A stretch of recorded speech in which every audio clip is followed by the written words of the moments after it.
ಹೌದು, ವಾಣಿಜ್ಯ ನಗರಿ ಎಂದು ಹೆಸರುವಾಸಿಯಾಗಿರುವ ಮುಂಬೈನ ಘಾಟ್ ಕೋಪರ್ ಪ್ರದೇಶದಲ್ಲಿ ಅಕ್ರಮವಾಗಿ ನಿರ್ಮಿಸಲಾಗಿದ್ದ ಬೃಹತ್ ಜಾಹೀರಾತು ಫಲಕ ಬಿದ್ದು ಸಂಭವಿಸಿದ ಭಾರೀ ಸಾವು ನೋವಿನ ಪ್ರಕರಣ ಸಂಭವಿಸಿತ್ತು. ಇದೇ ರೀತಿಯಲ್ಲಿ ಬೆಂಗಳೂರು ಹೊರವಲಯ ನೆಲಮಂಗಲ ನಗರ ಬೆಂಗಳೂರು ರಾಷ್ಟ್ರೀಯ ಹೆದ್ದಾರಿಯಲ್ಲಿ ನೂರಾರು ಜಾಹೀರಾತು ನಾಮಫಲಕ ತಲೆ ಎತ್ತಿವೆ. ಇವುಗಳಲ್ಲಿ ಕೆಲವು ಸ್ಥಳೀಯ ಸಂಸ್ಥೆ ಹಾಗೂ ಪ್ರಾಧಿಕಾರದಿಂದ ಅನುಮತಿ ಪಡೆದು ಬೃಹತ್ ನಾಮಫಲಕವನ್ನು ಅಳವಡಿಸಲಾಗಿದೆ. ಆದರೆ ಕೆಲವು ಜಾಹೀರಾತು ನಾಮಫಲಕಗಳು ರಾಷ್ಟ್ರೀಯ ಹೆದ್ದಾರಿ ರಸ್ತೆಗೆ ಹೊಂದಿಕೊಂಡಂತಿದ್ದು ಅಪಾಯದ ಅಂಚಿನಲ್ಲಿ ಇದ್ದು ಇವುಗಳ ಗುಣಮಟ್ಟದ ಪರಿಶೀಲನೆಗೆ ಜನ ಆಗ್ರಹಿಸಿದ್ದಾರೆ. ರಾಷ್ಟ್ರೀಯ ಹೆದ್ದಾರಿ ಏನಿದೆ ಬೆಂಗಳೂರಿಂದ ಸುಮಾರು ಜಿಲ್ಲೆಗಳಿಗೆ ಕನೆಕ್ಟ್ ಆಗುತ್ತೆ. ನೆಲಮಂಗಲ ಮತ್ತೆ ಗುಬ್ಬಿ ಹೀಗೆ ಮುಂದಕ್ಕೆ ಹೋಗ್ತಾ ಇದ್ರೆ ನಮಗೆ ಹಲವಾರು ರಾಜ್ಯಗಳು ಕೂಡ ಈ ರಸ್ತೆಯಲ್ಲಿ ಹೋರ್ಡಿಂಗ್ಸ್ ತುಂಬಾ ಇದೆ. ಏನಾದ್ರೆ ಇವತ್ತು ಹಣದ ದಾಹಕ್ಕೋಸ್ಕರ ದೊಡ್ಡದಾಗೆ 30, 40, 50 ಅಡಿ 100 ಅಡಿ ಹೋರ್ಡಿಂಗ್ಸ್ಗಳು ಹಾಕಿದ್ದಾರೆ.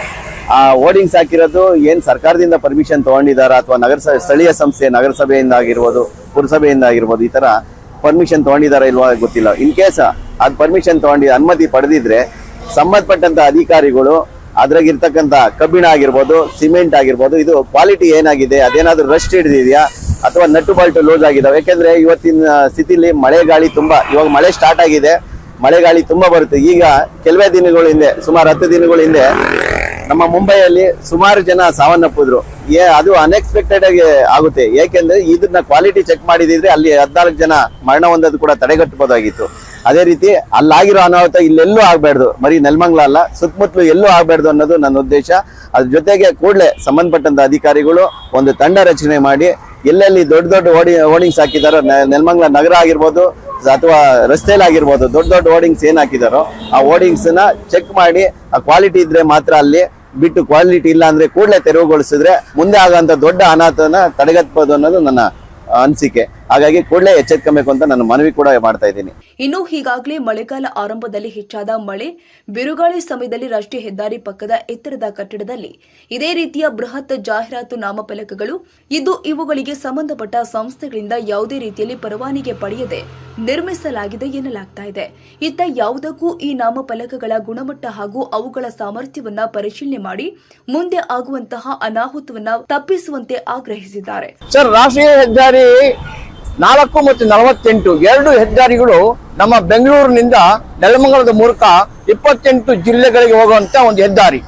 ಈ ಹೆದ್ದಾರಿಯ ಮೂಲಕ ಹೋಗುವಂತ ಮಾರ್ಗದಲ್ಲಿ ವಿಶೇಷವಾಗಿ ನೆಲಮಂಗಲ ನಗರಸಭಾ ವ್ಯಾಪ್ತಿಯಲ್ಲಿ ಅಥವಾ ಬೆಂಗಳೂರು ಅಂಚಿನಿಂದ ಶುರು ಮಾಡಿಕೊಂಡ್ರೆ ನಮ್ಮ ತುಮಕೂರಿನ ಎಲ್ಲೆವರೆಗೆ ಈ ದೊಡ್ಡ ಬ್ಯಾನರ್ನ ಹಾಕೋದಕ್ಕೆ ಬೋರ್ಡ್ಗಳನ್ನು ನಿಲ್ಲಿಸಿದ್ದಾರೆ. ಇತ್ತೀಚೆಗೆ ಘಟಿಸಿರುವಂತಹ ಒಂದು ಘಟನೆ ನೂರಾರು ಜನ ಪ್ರಾಣಕ್ಕೆ ಕುತ್ತು ತಂತು. ಅದು ಎಲ್ರಿಗೂ ಇನ್ನೂ ಮಾಸಿಲ್ಲ. ಈ ಹಂತದಲ್ಲಿ ಈ ತರ ಬೋರ್ಡ್ಗಳನ್ನು ನಾವು ನೋಡಿದ್ರೆ ನಿಜಕ್ಕೂ ಭಯ ಹುಟ್ಟಿಸುತ್ತೆ. ಈಗ ಗಾಳಿ ಹೆಚ್ಚಾಗುತ್ತೆ, ಮಳೆ ಸುರಿಯುತ್ತೆ, ದ್ವಿಚಕ್ರ ವಾಹನ ಸವಾರರು ಅದರ ಆಶ್ರಯಕ್ಕೆ ಹೋಯ್ತು ಅಂದಾಗ ಅಕಸ್ಮಾತ್ ಆ ಮಳೆಗೆ ಗಾಳಿಗೆ ಆ ಬೋರ್ಡ್ಗಳು ಕೆಳಕ್ಕೆ ಬಿತ್ತು ಅಥವಾ ಉರುಳ್ತು ಅಂದ್ರೆ ಅಷ್ಟು ಜನರ ಪ್ರಾಣಕ್ಕೆ ಆಪತ್ತಿರುತ್ತೆ. ಇದನ್ನು ನಾವು ಊಹೆ ಮಾಡೋದು ಕಷ್ಟ ಆಗುತ್ತೆ. ಈ ದೃಷ್ಟಿಯಿಂದ ನನ್ನ ಆಗ್ರಹ ಇಷ್ಟೇ, ದಯಮಾಡಿ ನೆಲಮಂಗಲ ನಗರಸಭೆ ವ್ಯಾಪ್ತಿಯಲ್ಲಿ ಬರುವಂತ ಎಲ್ಲಾ ಭಾಗದಲ್ಲಿ ಇರುವಂತ ದೊಡ್ಡ ಬೋರ್ಡ್ಗಳು ಮತ್ತೆ ಈ ಟವರ್ಗಳು ಈ ಎರಡನ್ನು ಕೂಡ ನಮ್ಮ ನಗರಸಭೆಯ ವ್ಯಾಪ್ತಿಯಲ್ಲಿ ಬರುವಂತ ಅಧಿಕಾರಿಗಳು ಖುದ್ದು ಆ ಒಂದೊಂದು ತಂಡಗಳನ್ನ ರಚನೆ ಮಾಡಿಕೊಂಡು ಆ ಒಂದು ಬೋರ್ಡ್ಗಳನ್ನ ಪರಿಶೀಲನೆ ಮಾಡಬೇಕು. ಅದಕ್ಕೆ ಹಾಕಿರುವಂತ ಕಂಬಿಗಳು ಏನಾಗಿದೆ, ಮತ್ತೆ ಕಟ್ಟಡದ ಮೇಲೆ ಇರುವಂತಹ ಕಂಬಿಗಳು ಏನಾಗಿದೆ, ಅದಕ್ಕೆ ಪಿಲ್ಲರ್ಗಳನ್ನ ಕೂರಿಸಿರೋ ಸರಿ ಇದೆಯಾ ಇಲ್ವಾ, ಬೋಲ್ಟ್ಗಳು ಹಾಕಿರ್ತಾರೆ ಅದು ಕೂಡ ಸರಿ ಇದೆಯಾ ಇಲ್ವಾ, ಈ ಎಲ್ಲವನ್ನು ಪರಿಶೀಲನೆ ಮಾಡಿ ಏನಾದರೂ ಖಾತ್ರಿ ಹೋಗಿ ಚೆನ್ನಾಗಿದೆ, ಇದು ಸರಿ ಇದೆ, ಇರ್ಬೋದು ಅನಿಸಿದ್ರೆ ಮಾತ್ರ ಅಂತಹ ಬೋರ್ಡ್ಗಳನ್ನು ಉಳಿಸ್ಕೋಬೇಕು. ತಪ್ಪಿದ್ದಲ್ಲಿ ಅನಾಹುತ ಕಟ್ಟಿಟ್ಟ ಬುದ್ಧಿ. ಅದಕ್ಕೋಸ್ಕರ ನಾವೆಲ್ಲರೂ ಈ ಬೋರ್ಡನ್ನು ತೆರವು ಮಾಡಿಸೋದಕ್ಕಾಗಲಿ ಅಥವಾ ಖುದ್ದು ಪರಿಶೀಲನೆ ಮಾಡಿ ಉಳಿಸೋದಕ್ಕಾಗಲಿ ನಗರಸಭೆ ವ್ಯಾಪ್ತಿಯಿಂದ ಎಲ್ಲ ಅಧಿಕಾರಿಗಳು ತಂಡೋಪತಂಡವಾಗಿ ಕಾರ್ಯೋನ್ಮುಖವಾಗಬೇಕು ಅನ್ನೋದು ನನ್ನ ಹಕ್ಕೊತ್ತಾಯಾಗಿದೆ. ಒಟ್ಟಾರೆ ವಾಣಿಜ್ಯ ನಗರಿ ಮುಂಬೈನ ಘಾಟ್ ಕೋಪರ್ ಪ್ರದೇಶದಲ್ಲಿ ಬೃಹತ್ ಜಾಹೀರಾತು ಫಲಕ ಬಿದ್ದು ಸಂಭವಿಸಿದ ಭಾರೀ ಸಾವು ನೋವಿನ ಪ್ರಕರಣ ಮತ್ತೆ ಸಂಭವಿಸದಂತೆ ಕೂಡಲೇ ಸಂಬಂಧಪಟ್ಟ ಅಧಿಕಾರಿಗಳು ಹಾಗೂ ಪ್ರಾಧಿಕಾರ ಎಚ್ಚರಿಕೆ ವಹಿಸುವಂತೆ ಜನ ಆಗ್ರಹಿಸಿದ್ದಾರೆ.